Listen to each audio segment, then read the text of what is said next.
আমি ফেসবুকের একটা গুরুত্বপূর্ণ সেটিং নিয়ে আলোচনা করব আজকে। সকলেই ধৈর্য সহকারে সম্পূর্ণ ভিডিওটা দেখুন। সকলের অনেক উপকার হবে। Let's check it out. আপনার ফেসবুক অফিসিয়াল অ্যাপসে চলে যাবেন, তারপর হাতের ডানে থ্রি ডটে ক্লিক করবেন, ক্লিক করে স্ক্রল করে নিচে যাবেন, গিয়ে সাপোর্ট ইনবক্স লেখা আছে ওখানে ক্লিক করবেন। করার পর দুইটা অপশন আসবে, ওই দুইটা অপশন চেক করবেন। যদি সবুজ টিক মার্ক থাকে তাহলে আপনার সমস্যা নাই।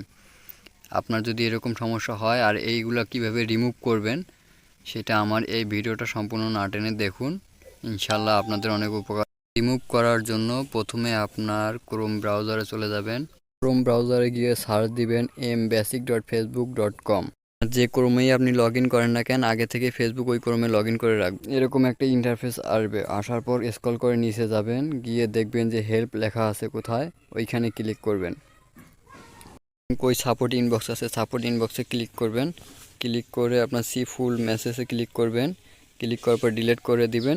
তাহলে আপনার রিপোর্ট অ্যালার্ট থেকে ওগুলো রিমুভ হয়ে যাবে। আস্তে আস্তে ডিলিট করবেন সবগুলাই।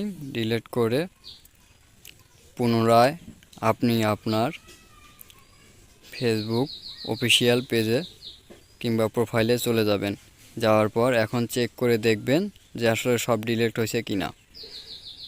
দেখেন দুইটা সেটিংয়েই মনে করেন এখন সবুজ টিক মার্ক আছে, তার মানে আমার প্রোফাইলটা এখন ভালো আছে।